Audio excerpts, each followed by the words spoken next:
I'm Justin Nelson. I'm co-founder and president of the National LGBT Chamber of Commerce, and this panel is really important to us. Everyone up here is a fellow for the Aspen Ideas Festival, so give them a round of applause for that. But it's also our first time bringing a group of fellows. It will not be our last, as we're really ramping up our next gen programming at NGLCC. Proud to say that I know 3 of these panelists very well. I know your moderator better than not knowing him at all, because we did a session here in January during Aspen Gay Ski Week in collaboration with the Ideas Festival. And then I've just met one of your panelists who I can't wait to get to know more. So I'm not going to steal their introductions. I'm just going to tell you that you're in for a great conversation because when we talk about the next generation of leadership, you're looking at it and they're doing amazing, amazing things in our organization. So my pleasure to turn it over to podcaster, journalist, YouTuber, Brad Palumbo. Take it away, Brad. Hey, guys. Welcome to We're in Charge Now, our millennial leaders reshaping business from within. Don't look scared. With us today is Sabrina Kent, Executive Vice President, Programs and External Affairs, National LGBT Chamber of Commerce. Welcome, Sabrina. Thank you. We also have Brian Horn, who is the Chief Operating Officer at Disability Inn. And also Casey Oakes, a board member of Next Gen Chamber of Commerce, and Sarah Vasquez, Head of Executive Communications at Mozilla. So first I want to talk about how millennials approach business a little bit differently than past generations, and we're generalizing here, and we'll probably do a lot of that today, but different generations have different perspectives, and Casey, I'll start with you. From your vantage point at the Next Generation Chamber of Commerce, you guys are well positioned to speak about this, what data points best illustrate this difference and the millennials generation's current influence in corporate leadership, and what does that mean for their priorities as they go on to progress through the corporate ladder? Sure, so, hello. Let me thank Aspen for having us. This is super cool to have a fellows panel. Really excited to be here. This is a little bit of a surreal conversation for me because one of the first professional conferences I went to, I remember going to a panel about millennials. There was not a single millennial on the panel, and they talked about us like zoo animals. And so we will do a little generalizing today, but we're going to try and keep the conversation a little grounded. I do represent the Next Gen Chamber of Commerce here today. Let me do some corporate business and just say I'm here in that capacity and not representing my current or any of my former employers, but I reserve the right to speak kindly of them when I want, including NGLCC, which I'm an alumnus of. So representing the Next Gen Chamber and speaking about millennials, it's a little bit of a misnomer because in many ways, millennials are this gen when it comes to the economy. We are already the largest segment of the workforce. More than 36% of workers in the United States are from the millennial population. And if you look at our influence in business, LinkedIn did a study, and 46% of C-suite roles across the S&P 500 and at unicorn firms are held by millennials already. So we have arrived, and our influence can be seen in corporate America and in small businesses. And so we're already here. The one area I think our leadership has not yet been utilized is in the boardroom. It's what I like to call the boardroom blind spot. Less than 5% of board seats at the S&P 500 are held by millennials today, and I think you'll see our influence and our impact grow as corporations start to put us in those seats of influence. As far as like how we're changing the workplace, I think obviously millennials have a huge draw to purpose-driven work. I think that can be generalized sometime to some of the buzzier concepts of ESG, DEI, social impact, but really what it means is like we want our work to matter. We want to know that our company is doing something that more than just making a profit. So when I worked in hospitality, creating memories for families and welcoming experience was a part of that purpose. And so really millennial leaders are helping businesses articulate the why of their company above and beyond profit and getting allegiance and motivation from their workers with that concept. Mm-hmm. And Sarah, I'll come to you next, but millennials are a different type of corporate personality and a different type of leader. How do you see them redefining and shaking up the status quo as they kind of ascend the ladder? I think it's been really interesting. Like, we've been brought up in a time where, in many ways, like, we're the first in the room. Like, we are the first to, experience the internet. We are the first to, set policies and corporate governance about how we use AI in the workplace. We're the first to see the rise and fall of social media empires. But at the same time, like, often the youngest in the room as well. And so when we look at the things that we've lived through, like, recessions, like total regimen changes, back-to-back party changes, and then, COVID, we have not been given much to work with. And in many ways, I think we've inherited a lot of disruption that it's like we're being asked to lead through. At the same time, we're being asked to manage through. And that's difficult. It's very much like, flying the plane while you're trying to build it. And so I think as we think about, like, I hear a lot of comments sometimes like millennials are just trying to do things differently. Maybe they're lazy. There's a lot of, I think, misguided interpretations of why we do the things that we do. And, I think that we've been given maybe less to work with. So if there's not a bridge to the path we want to go to, we've kind of been forced to carve out our own paths, which has led to the rise of, innovators and content creators and the rise of entrepreneurs, much like yourself.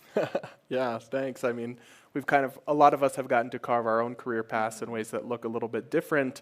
And that's only going to become even more true, I think, with the emergence of artificial intelligence technology. So I want to touch on that and specifically come to you here, Brian, because your organization is going to be releasing some new research about how millennials, particularly millennials who identify as neurodivergent, are not just adopting AI, but are actually leading on AI. Can you talk about that? Yeah, absolutely. So at Disability In, we're going to be releasing a big piece of research next month at our conference. And one of the really most interesting findings is that millennials are far outpacing other generational groups. So 85% of millennials who identify as neurodivergent in our study are saying that they are using AI on a daily basis in their jobs. The next group down is Gen Z at 56%. So that's a huge gap of millennials really leading in the workforce. There was also a recent study that was just released earlier this month by Public-Private Strategies Institute and Reimagine Main Street around small business owners using AI. First, it did find that disabled-owned businesses are using AI at a rate double of those non-disabled, but it also showed that younger business owners are far outpacing other business owners in their AI usage in day-to-day. And I think what's so interesting about that for us at Disability In and for me as a millennial is it's not just about these millennials who are using AI in their daily work. I think it's about them helping to bring along the rest of their colleagues in that work, help educating Gen Z, help educating older generations about AI, the importance of AI, how it can make their work more efficient and better for everybody. Yeah, I come from a journalism background, and about educating older generations, my first boss out of college was an older veteran journalist who'd worked in UK tabloids, and he kept saying to us, well, look at what's happening on cable news every day when you're trying to decide what to cover. And at one point I looked at him and I said, well, what about what's on the homepage of Reddit? And he looked at me and he said, what's Reddit? And I think that's the ethos of what we're talking about here. It's just normal, right? I'm sure 30, 40 years from now, we'll be asking, younger people, like, what's this thingamajig doing? But that's part of emerging into the next generation of leadership. And Sabrina, as a millennial leader yourself, as an executive vice president, how have you navigated that? Because that's an interesting intergenerational dynamic, right? Sometimes you may have people working under you, or you may have stakeholders who are your senior, but you have to balance that leadership and gaining respect and credibility, even though sometimes you might be the youngest person in the room. What's that been like for you? Yeah, thanks for that question. To touch a little bit on what Sarah said, we as millennials have had to come up sometimes as the youngest voice in the room. I'm sad to say that now that is not the case. And, when you're starting out in your career, there can be very much an us versus them mentality. One day you wake up and now you're the them. So that is an interesting experience to say the least. And so for me, it's about building trust with my teams. And I think about how when I was coming up, who were the people that built trust for me. I am fortunate that my leadership has always been a team that has empowered me, often as the youngest person, let alone youngest woman or woman of color in the room to share my ideas, use my voice, allow me to grow in my career, and allow me to become, the manager that I am today. And so I have an obligation as a leader to now listen to what the rising generation is telling me. Is every single thing going to be a yes? No, I was not always met with yeses either. But I have an obligation to listen, to understand, to help transform my leadership in the organization so that I know that the teams that I'm bringing up are eventually going to be in my position saying, oh, we're the them now, we're not the us. And we're building a community together across generations that allows our teams to be the most innovative, productive, and a workforce that sticks around. Retaining our talent is incredibly important. Brett, can I actually jump in on that point too, just because I think it's important. When early studies were coming out about millennials in the workforce, there was a lot of talk about how we're going to be job hoppers, and why invest in training millennials? They're just going to leave you and go to the next company. And in many ways, I am a poster child of that. I did 3 years at the Senate, 5 years at NGLCC, 4 years in hospitality, a very short stint in pharma, and now I'm 3 years in tech. But it's actually not the reality. That was more of a distinction of young professionals rather than of millennials. And if you look at the data now, we're trending in tenure at our workplaces at a rate similar to what Gen X or baby boomers were at this stage of their life and their career. You look at Brian, he's been at Disability Inn for more than a decade, Sabrina as well. Sarah, I don't know how long you've been at Mozilla, but 4 years. 4 years. I think that's kind of a long time. So I want to, the retention as far as like millennials in the workforce, the job hopping myth has proven to not actually be true, and I think it's an important point. Well, we won't talk about my resume.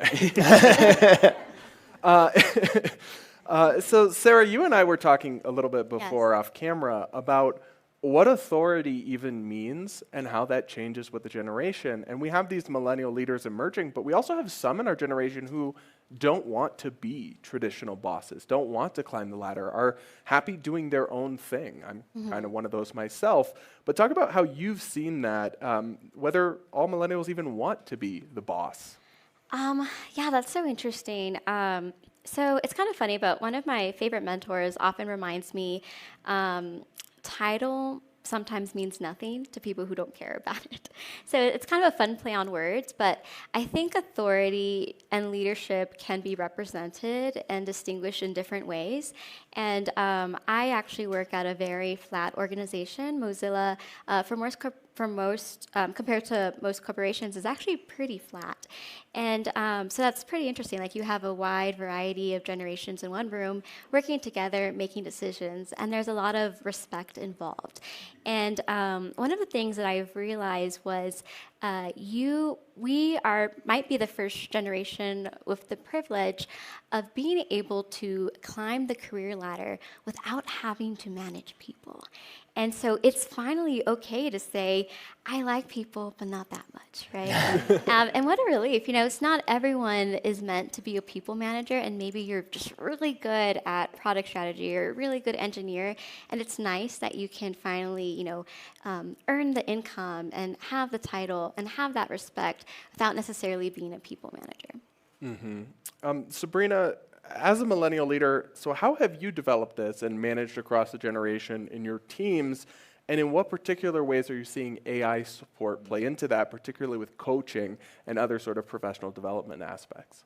Yeah, well, it's interesting, as millennials, we're sandwiched between two generations right now as leaders. And so on the one hand, going back to what I talked about before, it's listening, because I wouldn't be where I am if other people that came before me didn't listen to me. But then it's also about walking into a room where, you're the boss of somebody that might be 10 to 15 years your senior, and still demanding that you are credible, that you understand your subject matter, that you are, worthy of being that boss. And part of that is some of your own imposter syndrome that I think you have to overcome.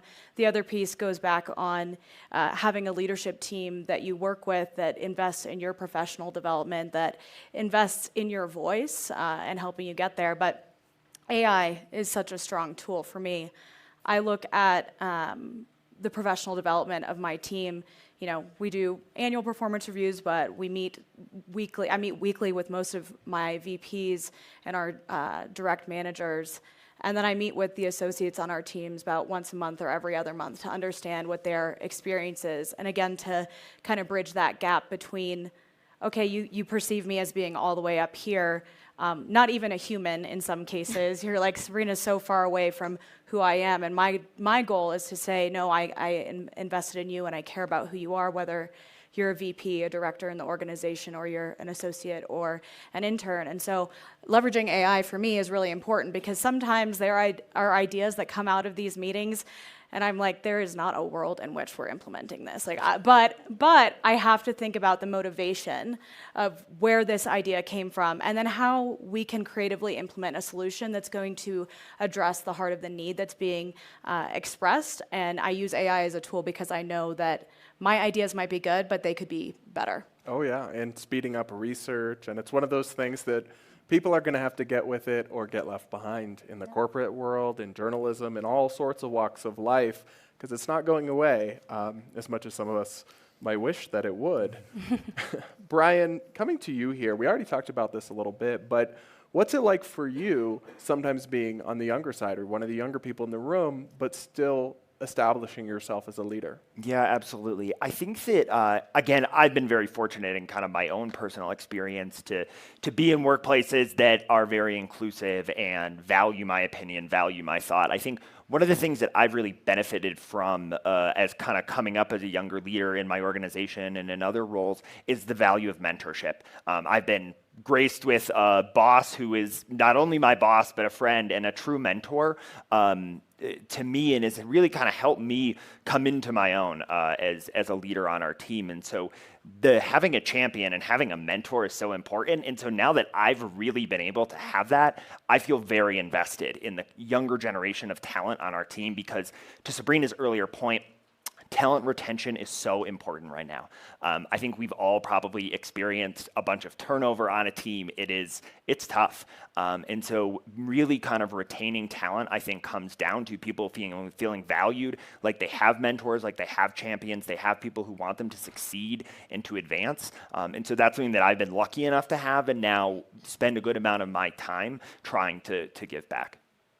Casey, you're really in touch with the numbers on some of this stuff. So are millennials, in fact, good for business? What does the data tell us about that? Yeah, and yes, we are. Congratulations to all the millennials in the room. You're helping grow the GDP here. I think you can see in how Sabrina and Brian talk about their work with their teams, what millennial leadership looks like, and you can hear how it's good for business, right? The retention rates are stronger. Performance management, what Sabrina talked about, used to be once a year at corporations. You tell them, you meet expectations. Oh my God, what an insult to millennial, to meet expectations. Performance management has evolved because of millennial input. It's now a regular, ongoing conversation. You can see that in the employee engagement numbers.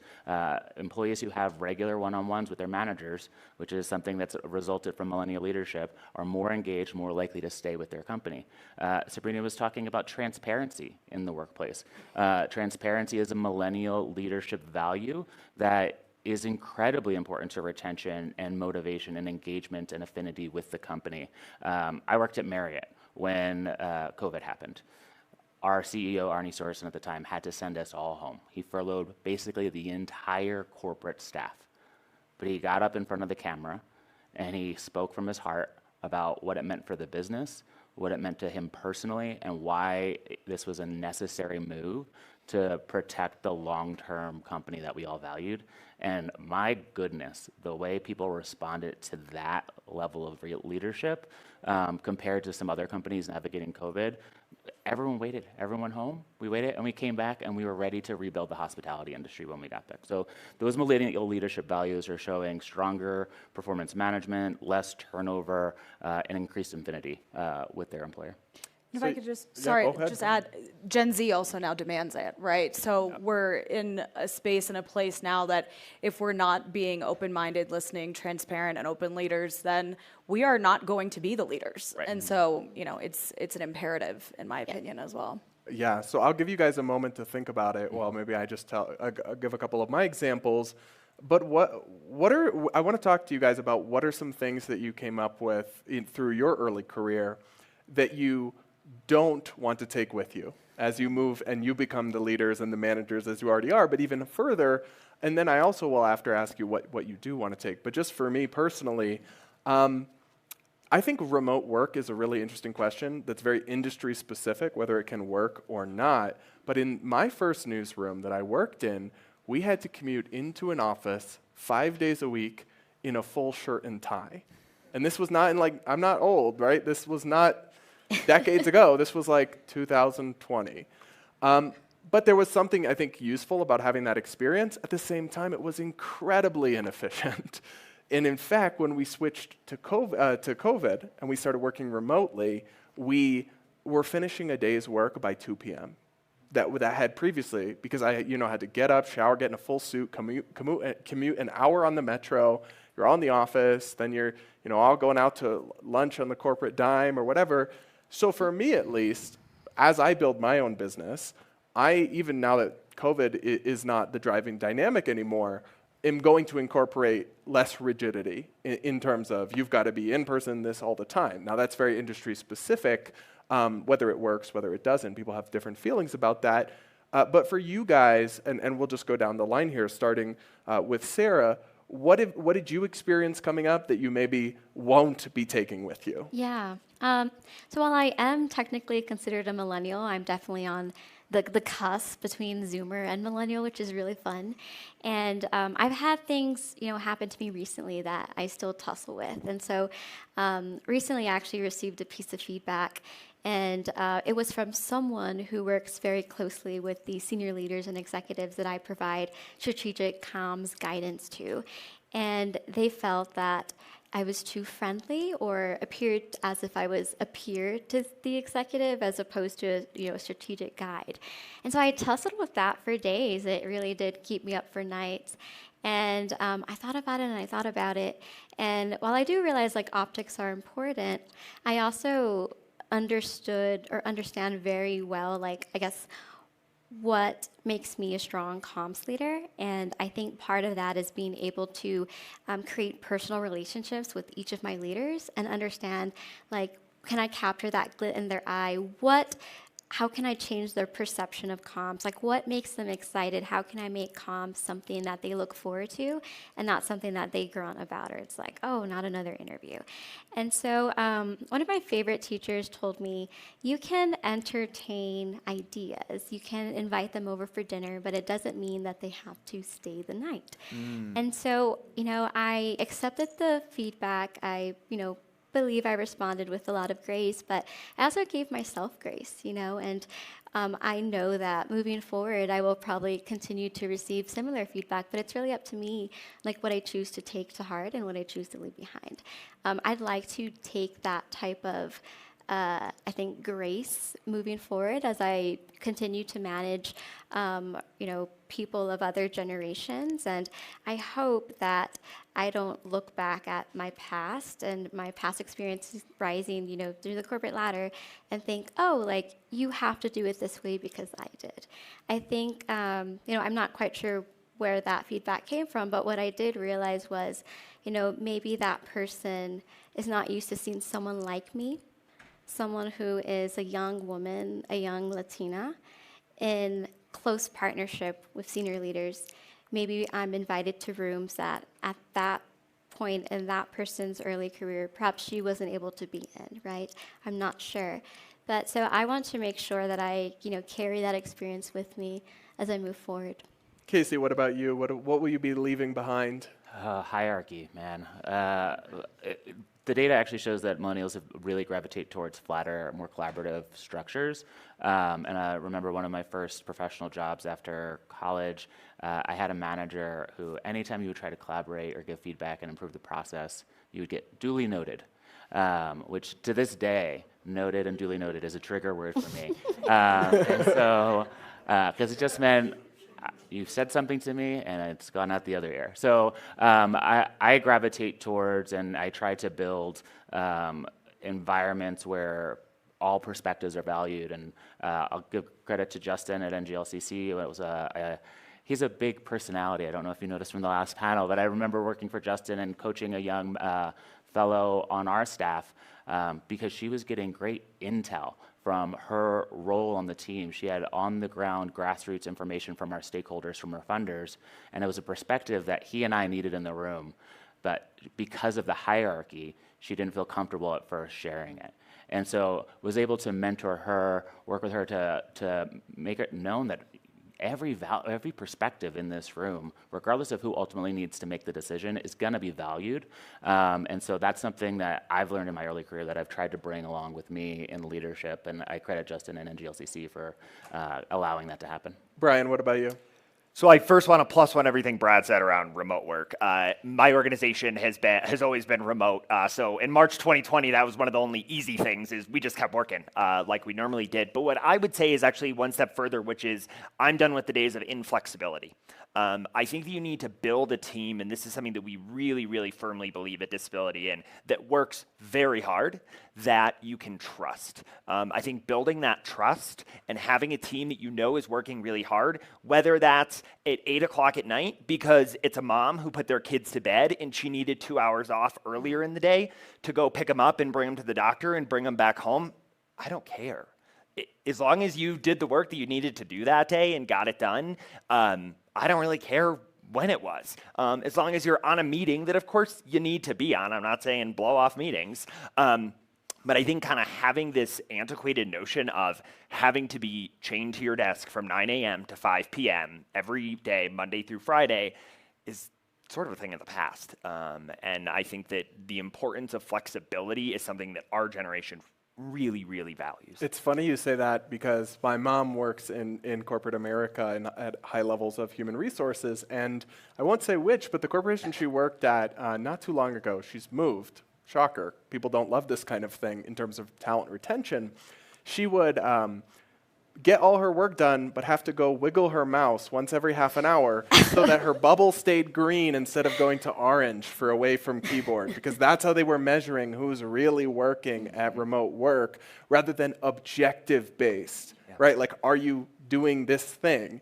And I just think that that's kind of an interesting insight into how maybe a more old-fashioned approach to that issue versus adapting. So Sabrina, what about you? Yeah, really similar in the vein of my colleagues here, particularly what Brian shared is, for me, gone are the days of I don't have enough time for that. What's in for me, though, as it relates to that, is prioritizing my time, both personally, but also for my team. So even if that's, I'm getting a Teams message and my initial response is like, yep, sounds good, or whatever, a quick response, I take a step back and I say, hold on, let me give this more thought and consideration, because I'm not just trying to like plow through the work and get it done because I know I have, 8 hours of back-to-back calls today. I also have the ability to say, one of these calls or 3 of these calls maybe don't need to be on the calendar today, so I can devote my time to my team in a better way. I'm completely with you when it comes to the balance of humanness in the workplace. It's like, if you were chained, especially now that we don't get to get up from our desks and go walk to, we had Devin and Blakely out front of our office, pick up a sandwich and walk around the block in the park. Like, yeah, I want you to prioritize your time. And I will know that you're not doing your job because you're not doing your job. If you're not performing, that will be evident in and of itself. So in and out is time management in different ways. So we'll go through this round a little quicker, but maybe if you guys have something, because, some traditions exist for a reason. Sometimes, previous generations have wisdom that we shouldn't be quick to discard. What's something you guys encountered that you do want to keep with you throughout your career? Sarah, starting with you. I love agendas before meetings. Please, thank you. Can we please keep those?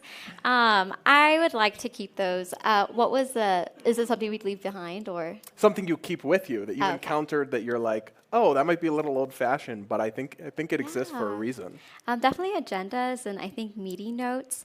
Though I am finding that now, like, it's not like there's always the most junior person in the room is going to be the note taker. If anything, I think the most junior person in the room needs to be the one paying the most attention and being the most present. And so at Mozilla, one of the really great things that we do is we just take turns and pass around, and it's usually the most senior person in the room who volunteers to take notes first. That's really interesting.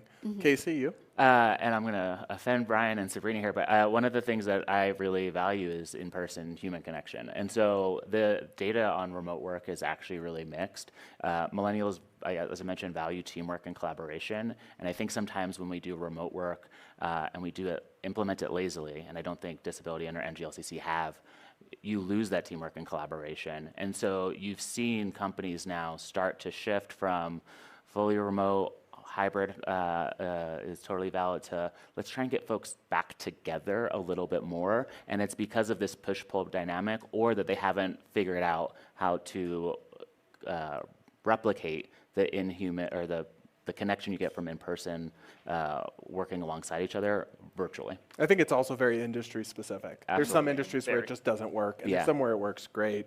Brian, what about you? I think something that's really important to me personally is clear and constructive feedback. Whether it is feedback from my team up to me, we have a whole 360 review process that we do every year, or delivering clear and constructive feedback to people on your team. I think that sometimes people can shy away from that and can be fearful of giving clear and direct feedback. I know for me personally, it's a nothing but benefit me to get clear and direct feedback. I can think back even to like jobs I had when I was in college and feedback that I got from people that still sits in my mind today as I'm doing things. And I think that is so valuable and not something to give up, even if it's hard, because it's not always easy to do. Sabrina? 2 things, bullet point lists.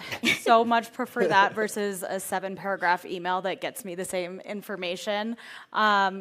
So that's an important one. The second for me is the investment in human capital. We haven't even talked about this, but we talked about this beforehand, is just the suite of benefits and other opportunities that your job affords you, investing back in the people that you work with in that regard. But then also the time, whether that's, to Casey's point, being intentional about how you're fostering those in-person connections, getting your team together.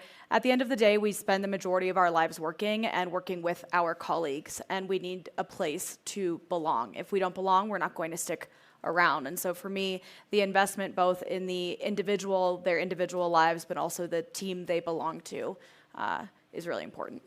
Yeah. I think we're going to move to our Q&A now. So we have a couple of microphones that will come around. If you want to ask a question, just raise your hand. And then who has our microphones? Great. And if somebody can just bring it around to the people who have questions.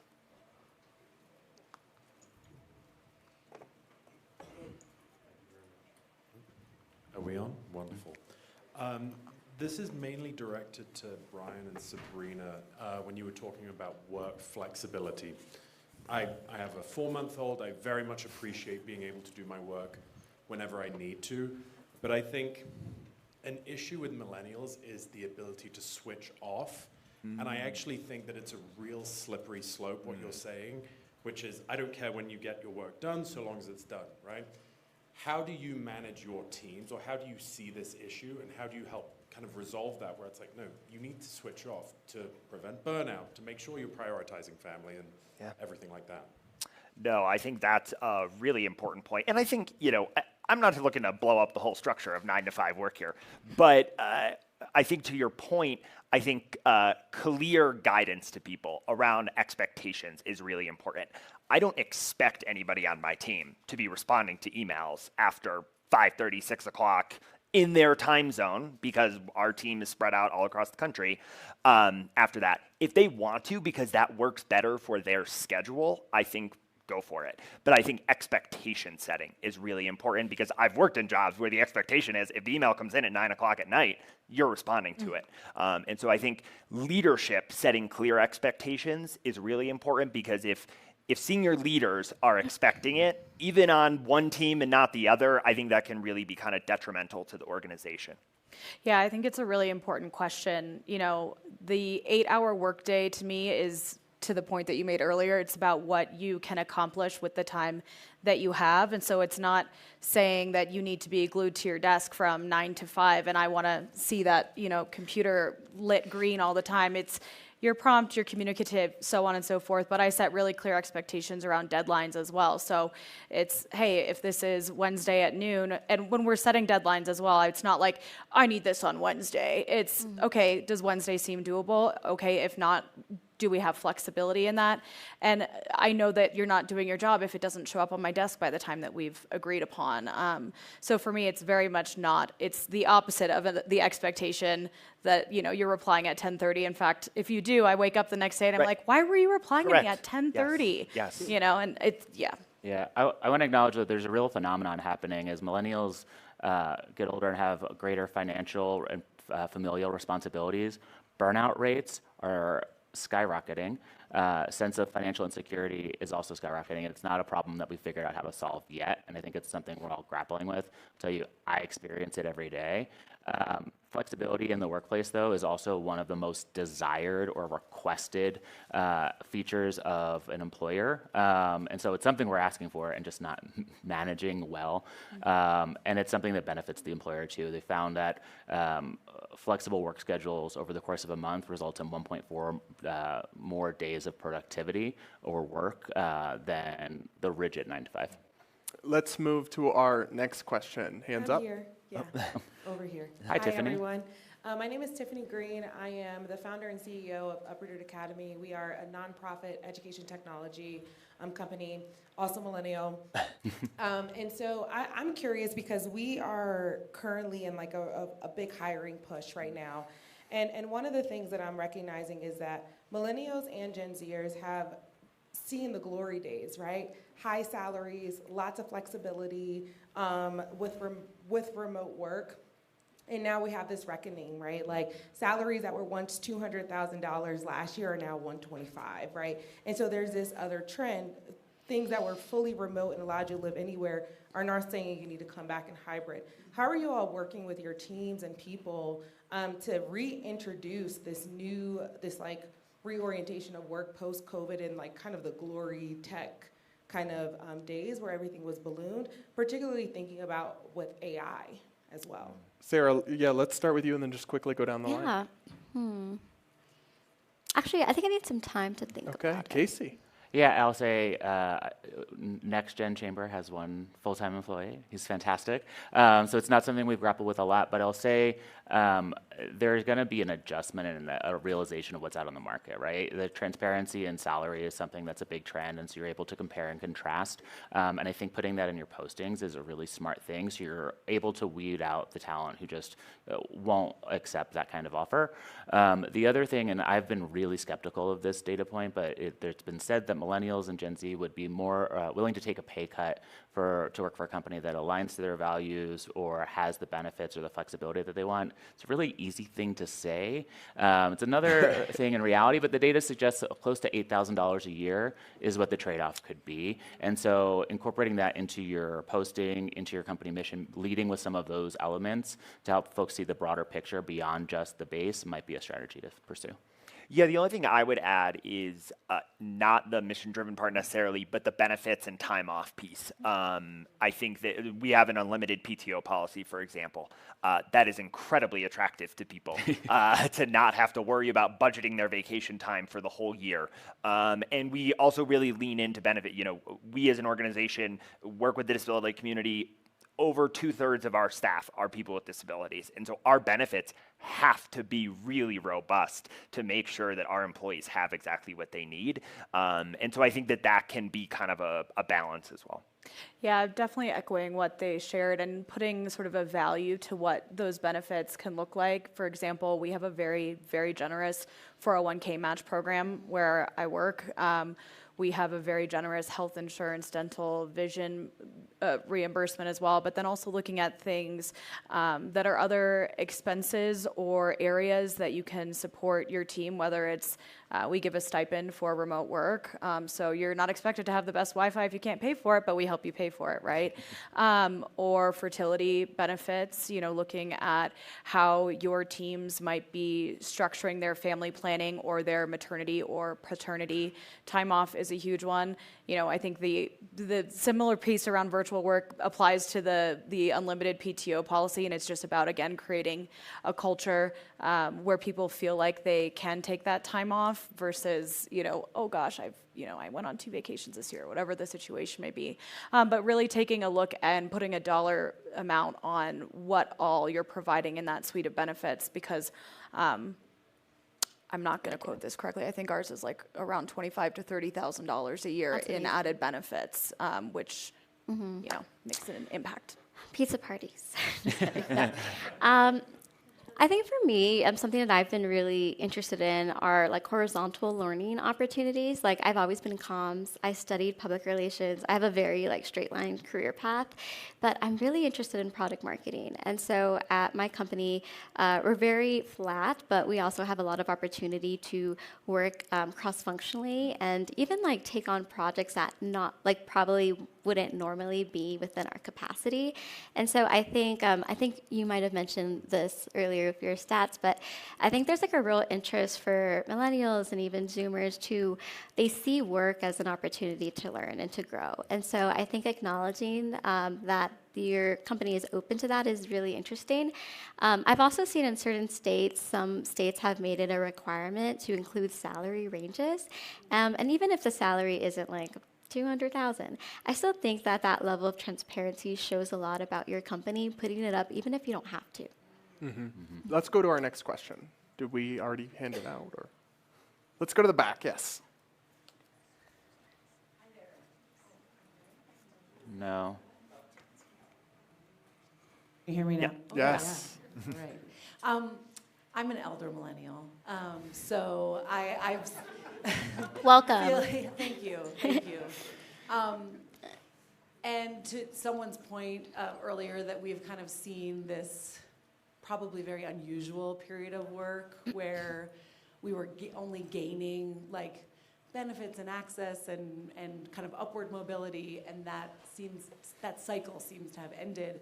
You know, one of the things that we see broadly in the American working population is a historically high level of support for unions, and especially among younger workers. There's a lot of unionization and other forms of activism around the workplace. And I'm just curious what you're seeing and experiencing in your organizations around this, and whether you think that, especially in the face of AI and climate and other like potentially very disruptive factors to the kind of work and the way we work, whether more forms of shared power and ownership and governance is going to be something that we might want to examine and pursue further. Great. Who wants to jump in on this? I can jump in. So I've been thinking, I used to work very closely with our AI policy team, and it's really interesting, but we're kind of at a point right now where our government is almost at an impasse when it comes to AI governance. And so it's like, okay, the federal government aren't making decisions, they're not passing these laws that protect consumers. All right, so let's then turn to state governments. Okay. And I think about that a lot in like many different aspects. If us as millennials like want to see specific changes, I think we're seeing kind of a rise in the importance of like nonprofits and advocacy organizations and people, there's a lot of us, right, to really start to make the change that we then want to see. And it's weird. It's like obviously there needs to be a balance of like civil society, right, and then federal governance. But I feel like right now we're very much being called to civil society, nonprofit organizations, maybe smaller innovators that are doing things differently, to kind of take up that mantle. And I don't think it's going to be the first or the last time, maybe in the next decade, where we feel that call. Yeah, it's interesting, just to add something to that, not to inject politics, but I have a friend who works at a disaster relief nonprofit. Yeah. And with FEMA being rolled back in some significant ways, they're ramping up. Mm-hmm. So it's about that interplay that you're talking about. Anyone else want to hop in here? Or we can just move to our next question. Here we go. How about in the front? Hi, thank you all for your time. My name is Miranda Jernberg. I'm based in New York City working at BlackRock. Self-identifying as an older Gen Z. I didn't have that when I was 5, but I definitely had one when I was 12, okay? Yeah. So my question is, as Gen Z and millennials, can you share a time or a moment when you've had to work with older generations and meet them where they're at, and the wisdom and the experience they bring to the table while still pushing, progress in the frontier of what's possible in the workplace? Who wants to hop in? I mean, I think the word you just used, wisdom, is so important. Yes. You know, I have people on my team that have been in the workforce twice as long as I have. And I think that it is just so important to step back and to try to learn from each other. The experience that people have who've been in the workforce for as long as that is invaluable, that experience and knowledge and wisdom. And so for me, it's about learning. And it's about really understanding their perspective and what it is, while to your point, maybe having to have that harder conversation to keep things moving in the direction what you want. But I think really actively listening and learning from them is a really great first step that I try to do. I'd love to pop in. So like you, I also work very closely with folks that are 20, 30, sometimes 40 years my senior. And so I would be lying if I said that I wasn't intimidated at times. But similar to you, like what I remember is that these people that are now like senior vice president of product, so senior product leaders, CEOs, presidents, they got to where they are because they had these gifts that were naturally bestowed upon them. Maybe they're really great engineers. They really understand business, whatever it is. Okay, but I really understand comms. And I think it's important to remember people are just people. And even if someone might be really good at something else, perhaps maybe they're just not as good as comms. And I think comms, like any other skill, is very much a muscle that needs to be flexed over time and practice. And so I always have to remember that, I offer an incredible amount of experience and perspective, and in the same way that they do. So I think about things less that I'm like presenting something to them and more as a partnership. And again, I just really try to, disarm them and take off the shininess of their title and just see them as the person that they are. I think sometimes too, you just you have to like persist with the point that you're making, and it's not, and you don't have to do that in a way that's combative. I think, and we talked about this a little bit earlier, sometimes you can walk into a room and be perceived as too young to be credible. It's really helpful to have champions that you work with, but as an adult and a big person, we have to walk around sometimes without our advocate and our champion. And sometimes it's just a matter of like respectfully listening and then also saying, yeah, but here's where I'm trying to go with this. And more often than not, the person on the other end is also going to reciprocate and listen, even if the first instinct might be to not. And I was laughing because as soon as you asked this question, my boss was laughing over there in the corner, and he's probably like, what's she going to say about it? All right, I think we have time for one more question. Why don't we go here?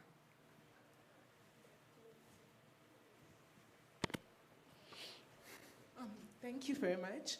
My name is Anantida Shichinyaza. I am a rising senior in African Leadership Academy in Johannesburg and a business scholar.